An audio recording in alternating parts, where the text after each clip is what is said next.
Is it Visions? Yes, it is, and we'll be playing Izzet Visions on today's episode of Blues Brews.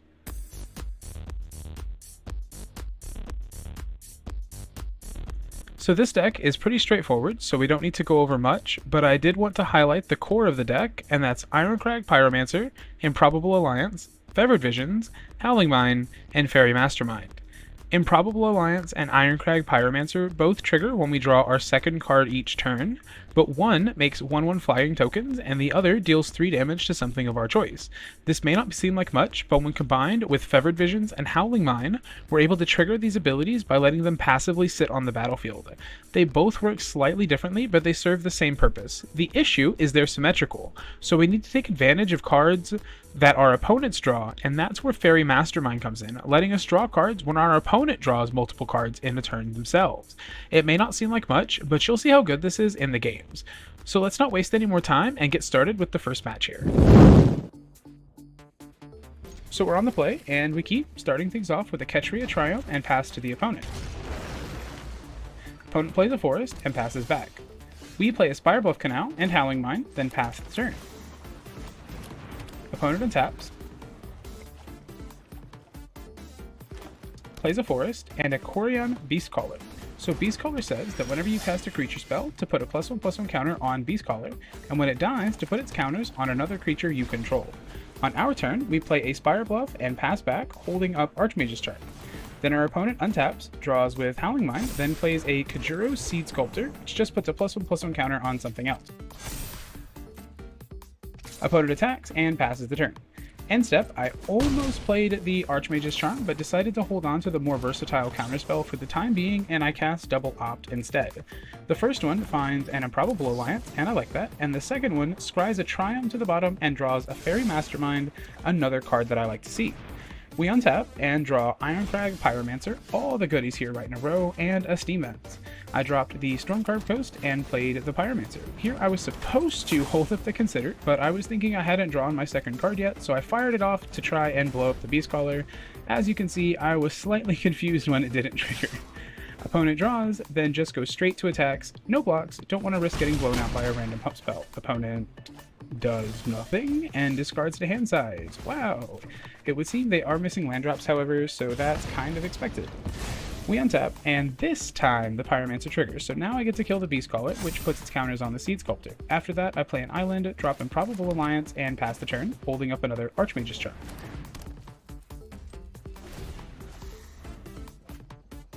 Opponent finally hits another land, they drop Nissa. Now Nissa just says, landfall, whenever a land enters the battlefield under your control, add 1 mana of any color, then if this is the second time this ability is resolved this turn, reveal cards from the top of your library until you reveal an elf or elemental card, put that card into your hand, and the rest on the bottom of your library in any order. Opponent attacks with a Seed Sculptor, we block, and drop Fairy Mastermind at the end step. Unfortunately for the opponent, Nissa is not long for this world, as we untap and trigger our Alliance and Pyromancer, making a token and targeting our free Lightning Bolt at Nissa. Main phase, we play another Alliance, attacking for 2 with the Mastermind and passing it back.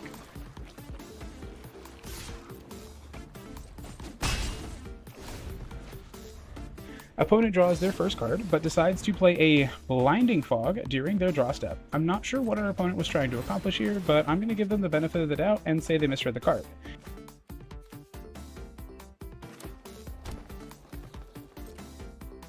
Opponent gets in with the Seed Sculptor, we take the free block thanks to Blinding Fog, preventing all damage dealt to creatures this turn, and the opponent sends it back to us. During the end step, we play a second Fairy Mastermind. We go to our turn, untap, and draw 2 cards, 1 for the turn and 1 from Howling Mine. This then triggers both of our alliances and the Pyromancer, so we create 2 more tokens and Lightning Bolt the Seed Sculptor, which still has 1 toughness left, so we finish it off with a Galvanic Bombardment. After that, we play a third Improbable Alliance, move to combat, attack with everything except the Pyromancer, dealing 5 to our opponent and ending the turn. Opponent untaps, draws 2 cards, which triggers both of our Masterminds, so we draw 2 cards. This then causes us to create 3 tokens and bolt our opponent's face from all of our other triggers.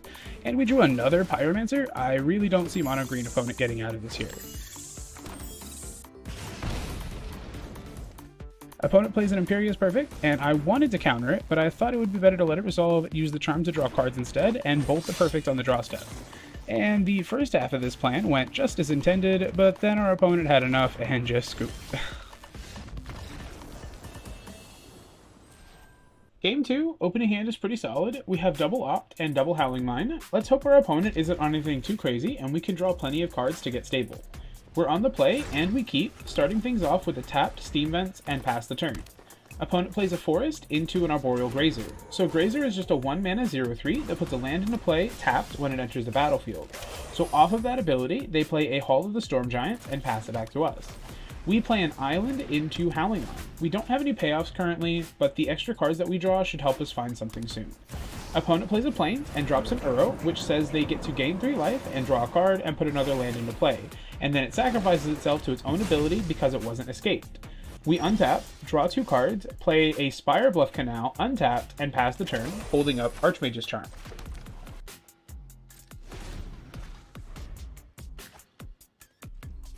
Opponent plays a tapped Seacrum Coast into a Kami of Bamboo Gardens, which is just another version of Arboreal Grazer with Channel instead of Reach.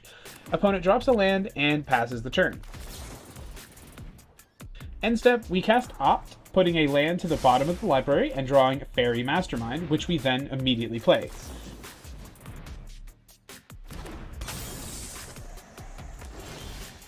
My turn, we untap, play a Pathway on red, and cast Ironcrag Pyromancer.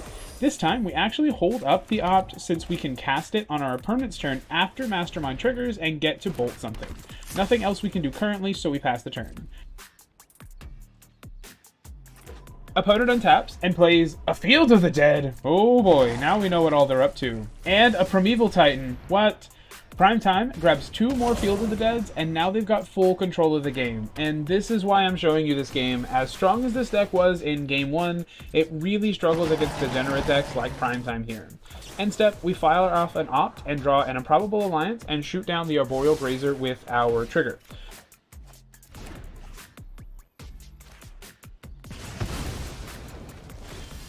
On our turn, we draw a land and a Galvanic Bombardment and target our Bolt trigger at a zombie. I could have held up our Archmage's Charm here, but our opponent is so far ahead and countering 1 spell isn't going to do much. I decided to play the Improbable Alliance and the second Fairy Mastermind, followed up by a tapped Ketria Triumph. We got in for 2 with the first Mastermind since it's flying and passed the turn. Opponent draws for turn with a Howling Mine, and for the turn, triggering both of our Masterminds, which draws us 2 cards, makes us a token, and shoots down one of their zombie tokens. Opponent plays a second Primetime, gets the last Field out of the deck, and another land. They put Yorion into their hand, they play another land, they make many more zombie tokens, and they attack with the team. This triggers Primetime again, which makes even more zombie tokens. We make a couple of blocks with what we have, then after combat, our opponent decides to Swords of Plowshares, our Pyromancer. Odd choice, but I don't think it'll punish our opponent much here. They pass it back to us, and our turn, we play a Favored Visions and another Alliance. We are not winning this game in any way, so I'm just running cards out to take up my daily quest, basically, and to say that I actually cast a Favored Visions during this video, because it is kind of the namesake card at this point. We pass it back to our opponent, and like every turn, they draw 2 cards, so we draw 2 cards, and we make even more tokens. Opponent activates their Thespian stage, targeting their Field of the Dead, and they play a Druid class. After that Druid class resolves, they play yet another Primeval Titan. Yeah, we are never beating 1 Titan, let alone 3. Opponent plays another land, makes more zombies, plays an Explorer, plays another land, makes even more zombies. Opponent goes to combat, attacks with everything, triggering 2 Primetimes, they get even more lands, and make even more zombies. At this point, Arena was starting to struggle from everything the opponent had going on, so I didn't even bother blocking. I just let the opponent hit our face and knock us down to a glorious negative 55 life. So as we saw in the games, there's some good and some bad with this deck, and they help keep a nice balance. On one hand, the good games with this deck are absolutely bonkers, drawing at least 2 cards every turn, including your opponent's turn, creating tons of tokens, and repeatedly being able to kill all of your opponent's small creatures with minimal effort as we run away with the game with all the value. But then on the other hand, we run into matches like Primetime, and everything we do is futile as we do our best to stay alive for yet another turn as they build even more of a massive board state. This is a solid deck with a lot of potential that probably won't win you any tournaments or anything, but you could easily climb the ladder with it relatively well if you get lucky matchups. But on that note, that is all the time that we have for today, but I hope you had a fun time jamming Izzet Visions with me. If you did, make sure you tap that like button. I heard it has an activated ability. Give it a try and see. While you're down there, why don't you subscribe and become a member of the Blue Crew today? If you want more of my content right away, check out this video from last week where we play Finn the Fangbearer in Historic Brawl, or you can click on this playlist and watch some of my shorts.